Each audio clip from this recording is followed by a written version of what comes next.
Hey everyone, I am TheChosenOneLegend here, as always joined by my co-host. Hi, I'm Kai, also known as Fascurreyn. And welcome back to the BunchaJokahs podcast, where we're here as always to talk about games, this time in the new year. I mean, we're recording this literally on New Year's Day, so happy 2025 everyone. You looking forward to this year, Kai? Yeah? We should. Is this the year that the Switch 2 comes out? Maybe? Oh, I bloody hope We so. don't know. At least it's meant to be announced in the next 3 months, you know? So, Yeah, and I mean, fingers hey, even if crossed. that doesn't come out, we've got Xenoblade X on the way, so it That's can't all be we all need. bad, right? That game took me like 6 months to beat the first time, so I should be set for the year. But of Good. course, we've got a lot to discuss here.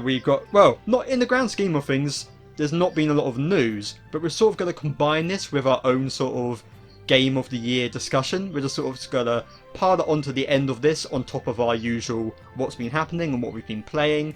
There will of course be timestamps in the description below if you want to check out the different sections specifically.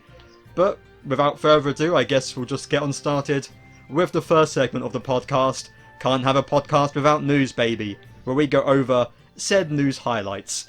And like I said, not really anything much, but there is the main event. The Game Awards 2024 happened, and do you remember any highlights from that? Anything that stood out to you? There wasn't much for us, at least. Genuinely, I can't remember. I watched the first hour of it, I think. And apart from that big announcement that we'll talk about shortly, again, there's just really not much. Like, I think the best part was the Muppets skit that they did. Statler Waldorf where they was actually amazing. addressed all of the issues, and it's like, okay, that was a good bit. Like, The bit with genuinely, that's the Kojima only thing I can remember. was Like, amazing. I cannot remember the rest of the event just because it's so dull at this point for me. That's it. Like I didn't watch it live because I'm an early to bed sort of guy, so I was way gone by the time it's running here in the UK. But clearly, I didn't really miss much. I mean, results-wise, we never really care much about the results, but I will mention Astrobot won Game of the Year, which yeah, I mean, I'm happy for it, and I'll mention this a little bit later, but I got it for Christmas, so I have been playing it, and yeah, it's a deserving game, I think. Happy to see a platformer get that representation rather than just, Last of Us style game, right? It's kind of refreshing. Yeah, true. It's different, It's all basically, like you say, like those very mainstream games, and maybe Astrobot is a mainstream game. I don't know, but it definitely does have a different vibe. So it's nice to see a bit of variety there. And it was the best part of the orchestra, popping off as always. But yeah, that's at least one highlight of the Game Awards we have to mention. And I suppose the other highlight is Okami 2. Been announced. It's finally happening. Granted, like, I don't want to undersell how cool this is, but by all accounts, this could be like 10 years till it comes out, It's they're basically just an announcement that, yeah, we're going to be putting a team together to make this. I don't think they've started yet. Who knows how long it will take. But either way, the fact it's happening is hype, right? That's just crazy. Yeah, true. It's very cool news. So yeah, hopefully, like, it does come out this decade would be nice, and yeah, that could be a good time. Definitely, like, good news to hear. Yeah, it's something to look forward to at least. I'm always more of a fan of, here's, the Xenoblade 3 approach. Here's a new game with a trailer showing it off, we've got it ready, rather than the Metroid Prime 4 approach of, here's a game and you're never going to see it for 8 years or whatever. But it's still, considering by all accounts people thought this series was long dead, it's nice to know that it's got second legs coming eventually down the line. So the first one's great. So I don't know if you've played it, Kai, but you've watched James play it, right? I've never played the first one. Yeah, I watched James do a little bit of it, and that's it. Yeah, well, if you find the time, it's always going on sale. I'd recommend it. But either way, sequel's good. Maybe they'll release Okami Den, like, in the meantime. I'm not sure they will. It's sort of more of a mixed game, I hear. But it's nice to know it's coming. And was there anything else from the Game Awards you want to mention, Kai? I'm guessing not, but I thought I'd ask. I mean, if I could remember anything from it, I would, but Yeah, genuinely, exactly I it. can't remember anything else from the show. No, that like I said, it's the Game of the Year, Okami, and the Muppets. That's the holy trinity of the Game Awards. I mean, Nintendo did absolutely nothing this year, and I can't really blame them. They're busy prepping, and that's really where our focus lies. There are probably some other good announcements, but not that really speak to our interests, I suppose. Yeah. So let's move on to our second and final bit of news we have for this month, which isn't even really news. It's that Sonic the Hedgehog 3, the movie came out. We've both seen it now. And Kai, did you even watch the second one before? So, this was the funny part. I hadn't.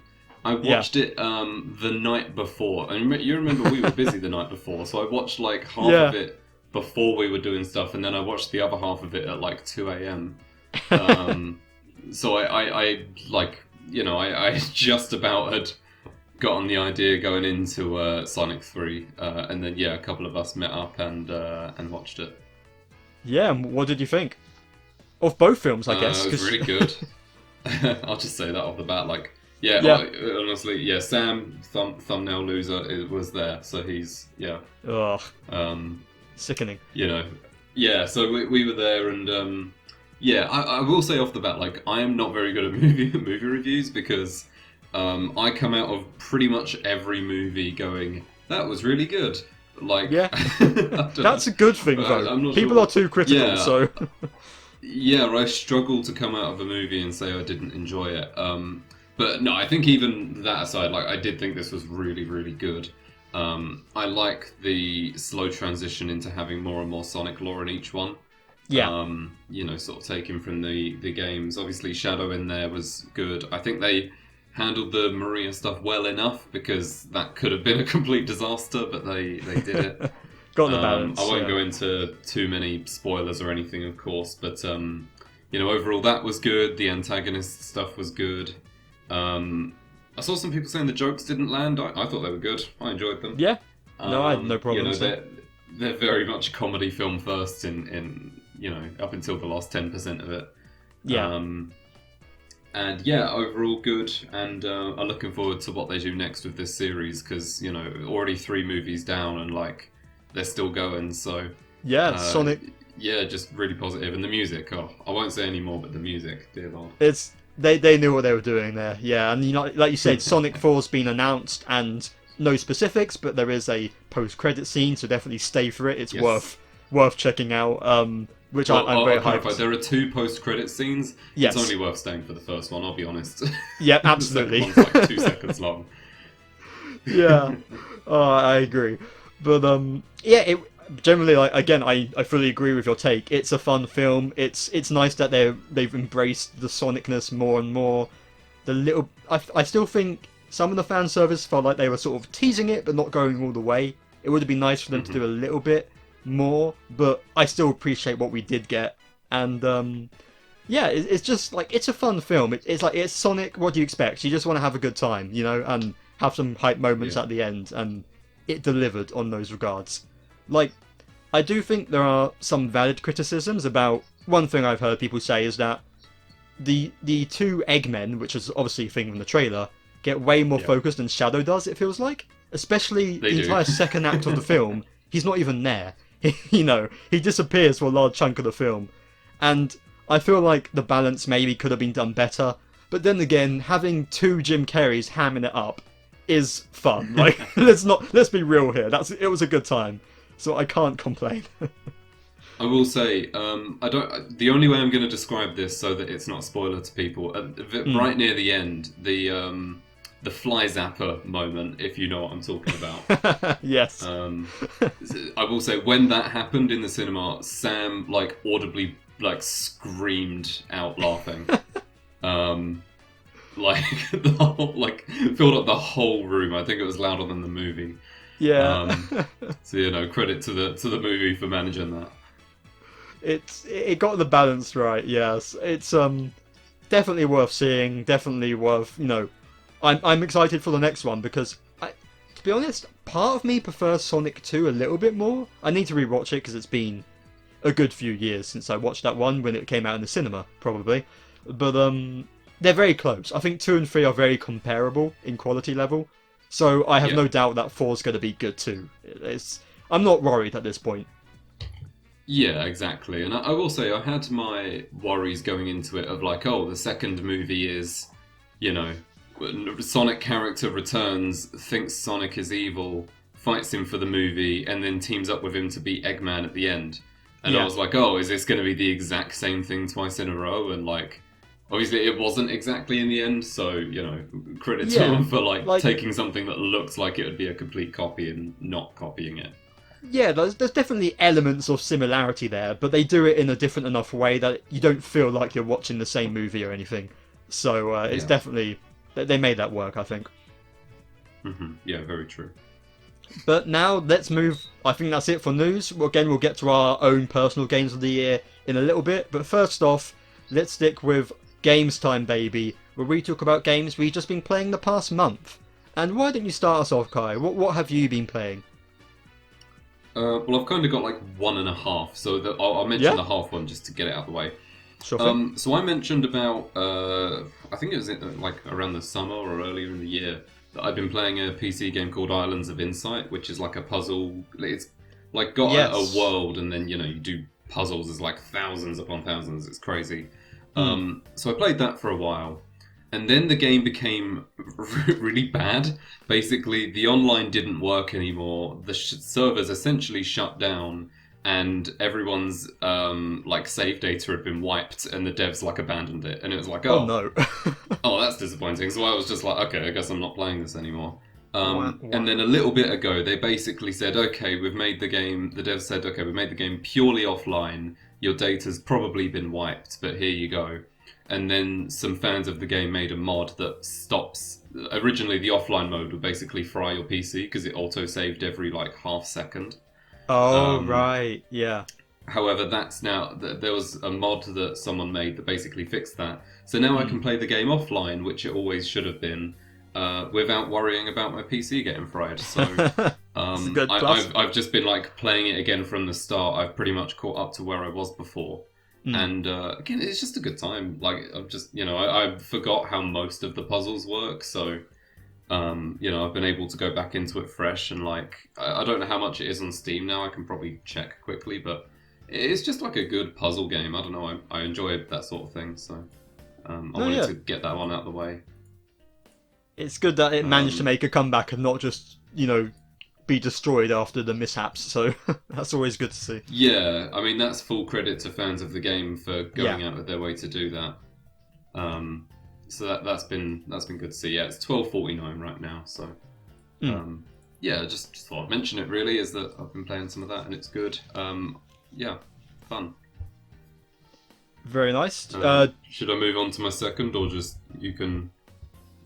You know, I guess we'll mix things up. I'll go with mine, and we'll switch back to your second then. Okay. So for me, I've been playing a game for once in a series that you're not familiar with.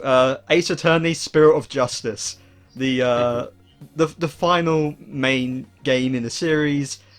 Hopefully, by the time I've played Investigations, that won't be the case. I'm optimistic, but we'll see. But yeah, it's been fun to get to. It's been great playing the entire series, and no surprises, it doesn't drop the ball at the final game. I'm definitely going to keep things vague here because you haven't played this one. I don't know how much you actually know about this game, Kai, or how much you've seen at all, but you're pretty blind, right, is my understanding. Yeah, I'm pretty much blind, yeah. Yeah, so it's just kind of, like most of the set sequel trilogy, it kind of stands alone. It very much has its own story it tells. But the immediate thing I noticed is that it really addresses a lot of the complaints I had with Dual Destinies. Just, you know, sort of small things about some sort of elements or characters that feel absent. Things like being able to investigate being a lot smoother. Things like how Dual Destinies, you know, had all these playable characters, but the way you switch between them kind of felt a bit mismatched and all over the place.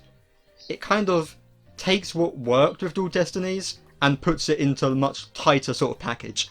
So immediately it's like, it's a big step up. And then beyond that, I mean, it's just your Ace Attorney affair, right? Crazy characters, ridiculous plot twists, great animations, soundtrack, special credit. They really pops off this one, where they all the tracks from previous get like remixes. You know, Phoenix gets a new remix of his theme, Apollo, Athena, they all get new versions. And whereas Dual Destinies felt quite orchestral, this game kind of goes almost funky with its soundtrack. It kind of it kind of feels a bit reminiscent of like the original games, sort of like the DS or Game Boy sort of sound font, except obviously modern instrumentation. But it really embraces that sort of funky vibes to it, which really adds to a lot of it and makes the moments when it plays very hype. There's loads of great new characters. A lot of it is set in this sort of new sort of spiritual town called Fascurreyn, and it revolves around people there. A lot of the new prosecutor, Rafer, who sometimes acts as a semi-assistant. All a lot of fun characters. And it has like this new mechanic around divination, which I won't explain fully, but it's your obligatory, here's your new mechanic, like the like Athena's therapy thing in Dual Destinies, you know. I'm vaguely aware of how that works, but not completely. Yeah, it's interesting. I think I definitely had some problems with it, where sometimes things can be very vague, and it feels like it punishes you for things that are actually correct sometimes, which can be really annoying. But I honestly think one of this game's biggest problems is there are several points there where it penalises you where it shouldn't. I think had they balanced that a little better, it would go a huge way. But it doesn't overshadow the fact that when it works, which is most of the time, the mechanic is really unique and a lot of fun, especially with how it's used with the trials itself and how it relates to like motives and different characters' use of it. It's Ace Attorney. It's hard to think of things to say about the series at this point, because it's one of the most consistent series of all time, I think, where like none of them drop the ball. They're all good, and this is the case here. And ultimately, what I really appreciate is that although it keeps sort of the balance between multiple characters in there, this is Apollo's story, and it feels like the way it wraps up is definitely putting a bit of a bow on Apollo's story personally. So it giving him that focus rather than going all in on like being too fan servicey, it kind of reminds me of like what Future Redeemed does, you know, where it's like, yeah, you got Shulk and Rex are there, but at the end of the day, it doesn't lean too heavily into that. It tells its own good story still, and I respect it for that. Even though I could have used a few more references, I still respect what it did in the end. So yeah, it's just great Ace Attorney game. You know, I'm looking forward to Investigations, but if this is how the main series ends, it's on a high. Like, this is a strong entry, and I'm looking forward to eventually being able to see you react to it some way or another, Kai. So yeah, I'm really looking forward to it because, you know, I've heard a lot of good things, so it should be good. Yeah, I think you'll definitely enjoy this one. I think there's a lot of stuff you'll like. I also should mention, technically, I haven't played the DLC case yet. I had to sort of take a break on that when Christmas popped up and I got Astrobot. But I'll probably talk about that a little bit next month in vague terms. But the main game as a whole, it's fantastic. It ended on a high, that's for sure. I still don't think it's on the level of like Great Ace Attorney or Ace Attorney 3. I think it's still the individual games are too segmented to sort of reach how those games wrap up their subsequent sub-series. So it doesn't quite reach that level, but it's still a great game. Not a disappointment in any way. And that's pretty much it. So, Kai, what's your other game? Well, I'll get it on the record now because I will forget otherwise. Is that I am almost at the end of Final Fantasy Rebirth, so I will cover that next month. And I will also cover Mario Party Jamboree next month because I've been playing that, but I've only played, I think, 3 tours. So I'll get to those two. I'll talk about next month. I'm putting it on the record now because I will forget. Yeah. Hold me to account if I forget. Okay, so those are my 2. And I also have Brothership, so that'll be probably a couple months time. Interesting. That I've got to finish Rebirth first. Can't blame you. So yeah, what I'll talk about for now is what I've mentioned in the last like 5 months, pretty much. which is Ni no Kuni 2, Revenant Kingdom. I finally finished after streaming it for many, many hours. Hmm. Where do I start? Oh, So, Ni no Kuni 1 is one of my favourite games of all time. I think it is a perfect example of what an RPG should be. Everything it does is amazing. Ni no Kuni 2 was made again by Level 5. This was the only game, like console game, they really made amidst trying to get into mobile games and like vaguely starting to look at NFT and blockchain stuff back in like 2017. They were in a dark period, and this was the only console game they had out, and everyone went, well, you know, we all love Ni no Kuni 1. Let's see like what happens here. You load up the game and oh wow, the music's like sort of a remixed stuff of Ni no Kuni 1. Oh, that's really good. You know, you start the game. Oh, ding dong dell. Okay, all right. New character Evan, little annoying, but sure. Roland, cool. And then as you get more and more into the game, you just sort of realize that it lacks a soul. It really does. Yeah. I I hate to get say it. it like that, but like it doesn't do everything bad. To be clear, like there was enough effort put into this game that it perfectly functions as a game. Especially if you hadn't played the original. There is absolutely no need to know it because the game is completely separate aside from a couple of like little nods. And you know, again, the combat is fine. The story is fine enough. Like it's not bad. It's just fine. You know, everything passes. The music's good. The characters are fine. It's like, okay, everything passes. This is not a bad game. But when you compare it to the original, it's like everything that made the original good is missing, with the exception of the music. Yeah. You know, and even that's not stellar. It's just, you know, it's good.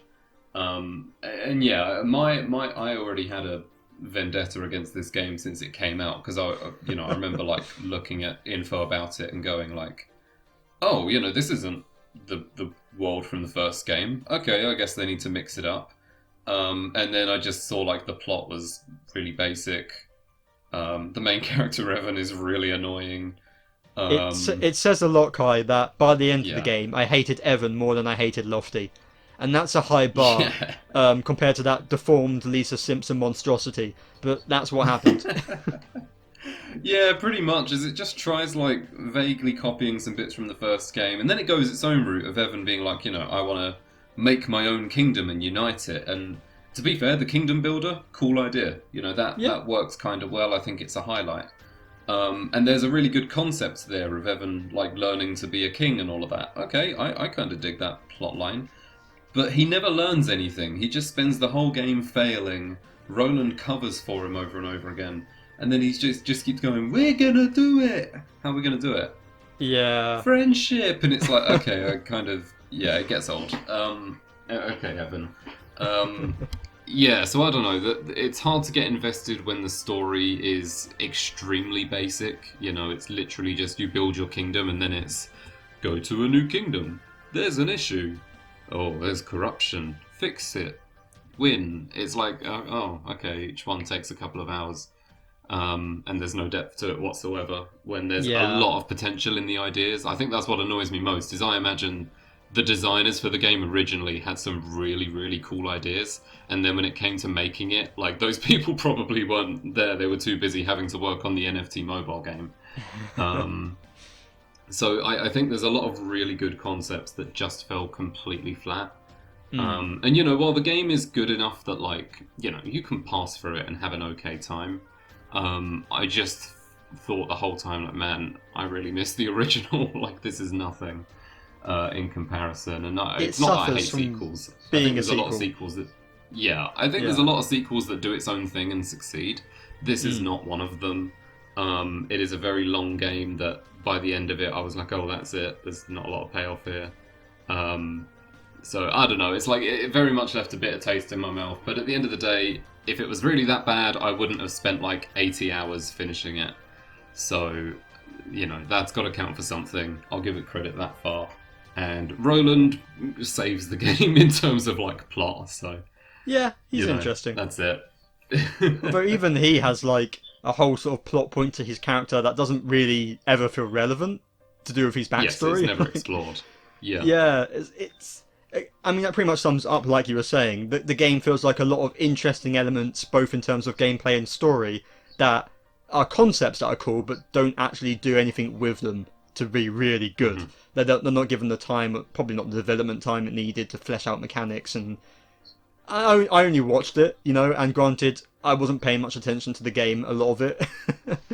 But there's a reason for that. It just sort of seems, hey, here's an average RPG that's playable and fine, but you're not going to really recommend it. That's kind of No, the it's vibe it gives. hollow, isn't it? There's Yeah, no takeaways from the game whatsoever. It's very hollow. there's nothing you can say like, oh, here's the thing that this game does well. Like maybe the village build about the best, but even that, it's Yeah, you're exactly. not going to Like, sell the game on that. no, exactly. Like I say, I think the best part of the game in most ways was the initial designs of what they could have done. Because there Yeah, was yeah, potential for this to be very good. So, like, some of the designs, like, I think the Higgledies, although replacing familiars was a terrible idea, the Higgledies is the only thing in the game left that I think, you know what, this is really inherently a Ghibli thing. Nothing else in the game really felt Ghibli anymore like the original. yeah. Um, Very true. so, the Higgledies, although they're kind of useless in the end, were, they have a good design. And I think that Goldpaw, the gambling city, had a very cool, like, town design. Yeah. And, like, that's basically it. Everything else was just, like, meh. So it's kind of disappointing, but I bought this game, like, over 2 years ago, and as such a big fan of the original, it kind of felt like I should give it a go at least. Yeah. So I gave it a try. I played the game completely, and I've done almost every side quest. So I'm pretty qualified to say like it's just okay at best. And if we were to be a bit optimistic here, level 5 is making a resurgence. So if they actually manage to release a game, maybe Ni no Kuni 3 could be down the line, and maybe it will be better. Like they're in a better Well, you don't place know. right now. So There is a Ni no Kuni 3. Sort don't of. say an Well, NFT game. it is. Didn't Yeah. you know this? Wait, I thought. Yeah. I didn't. Is it actually Yeah. Ni no Kuni 3? Is it called Ni no It's Kuni called 3? Ni no Kuni Cross Worlds. It Oh, doesn't say okay. 3 officially, so there could be a Ni no Kuni 3 still. But Yeah, yes, I'm this not. was the one with blockchain in. Mm. Uh... It sold really well as well, which is what worries me. Oh, that's depressing. But again, it looks kind of soulless. So There was that movie. like Was that basically, good? the movie's like pretty much separate, but very good. Yeah, that's something. Yeah, the movie is very good. Yeah, so you know what? Go watch the movie. Go play the original.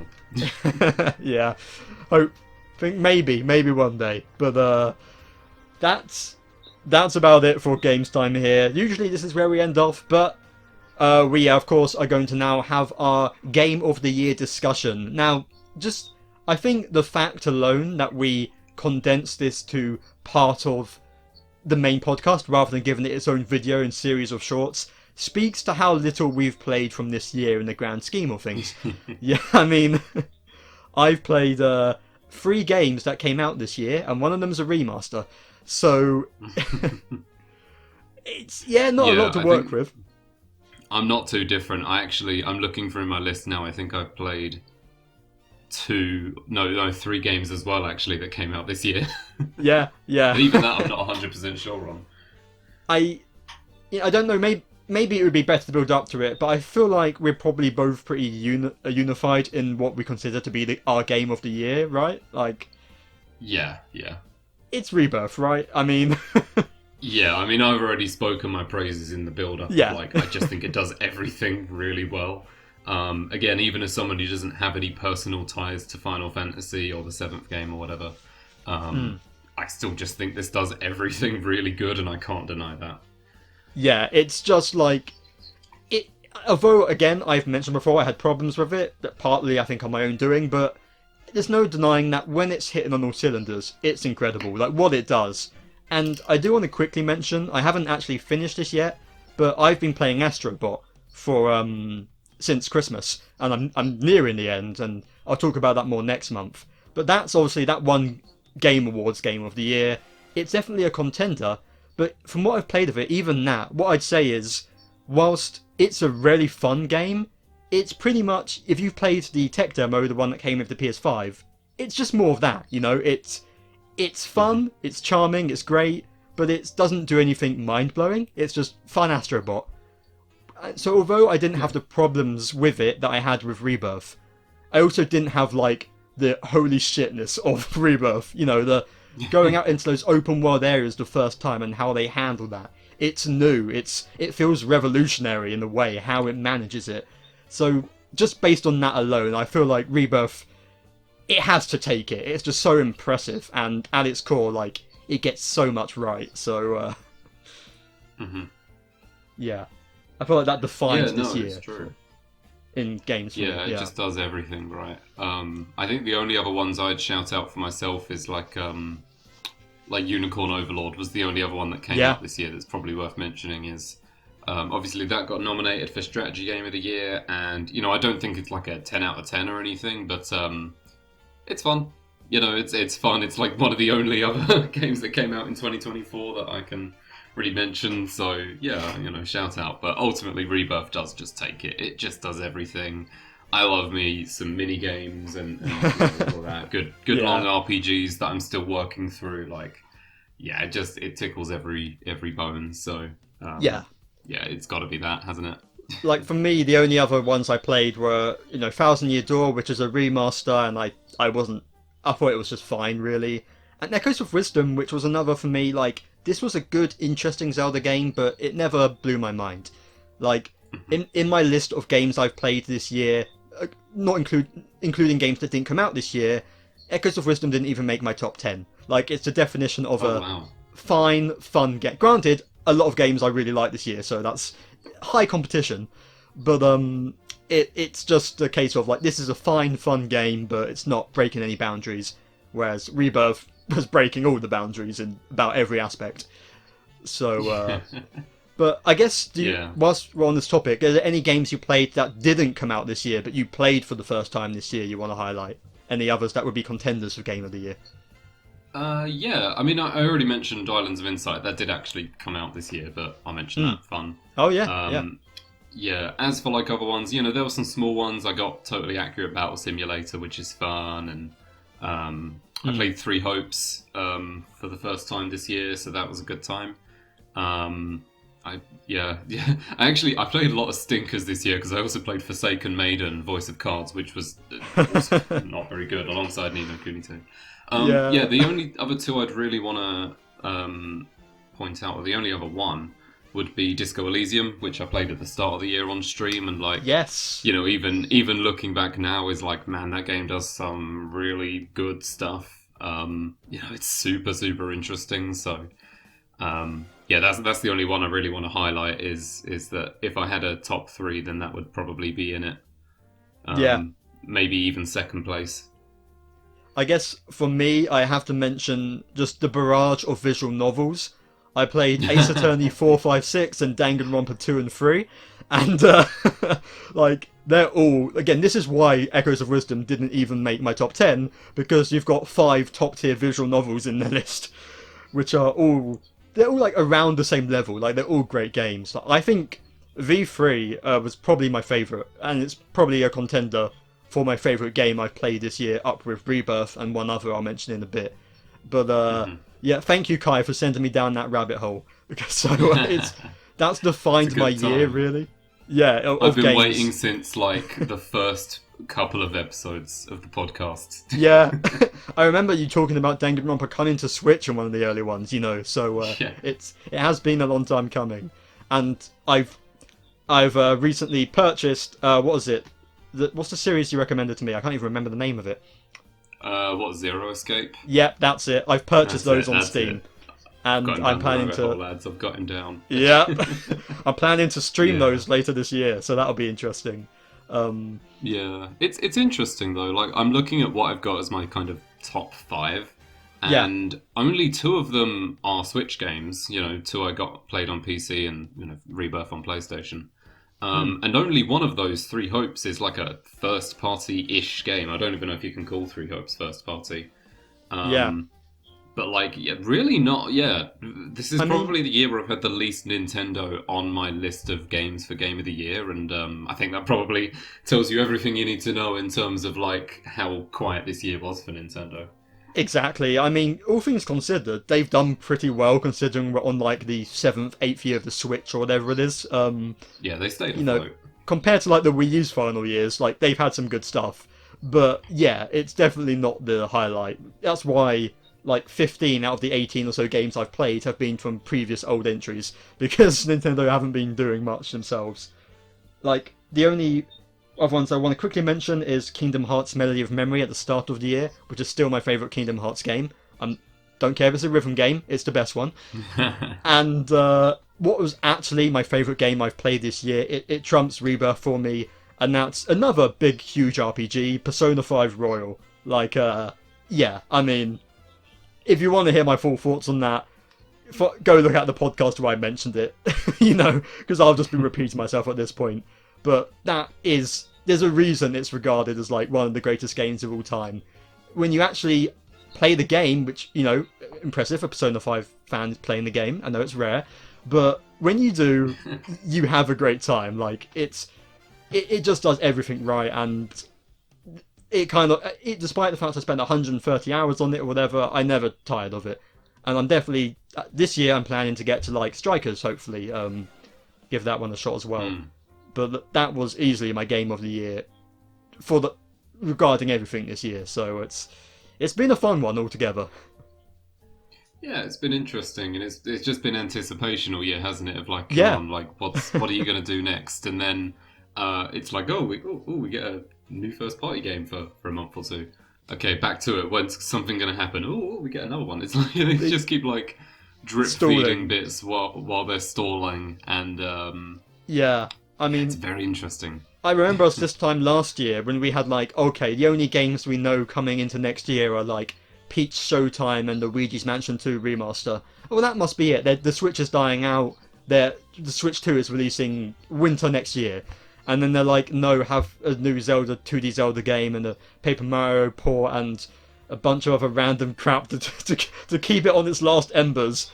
And so even though I feel like this year we're like, yeah, we know the next few games that are coming out. March, we've got Xenoblade X, of course. After that, surely the Switch 2. I don't even want to predict anything at this point. I can't. It's... Yeah, honestly. I feel like the more we say it, the less it happens. So let's just stay silent and hope it happens. Yeah, I mean, I'm cool with that, Yeah. But yeah, I mean, we won't really too much, but Xenoblade X coming out next year, that alone is huge for us. So, Yes. It'll be our chance to actually finally both dig into the game properly. We'll, of course, be breaking that down and talking about it on the podcast a lot. So, Switch 2 or not, we're going to have a lot to discuss in 2025, I feel. I feel we're pretty set there. And, yeah, that's pretty much it, unless you have anything else you want to mention from 2024, Kai? Nothing comes to mind. It was a year. Yep. It gave plenty of time to work through the backlog, Got to give it credit there.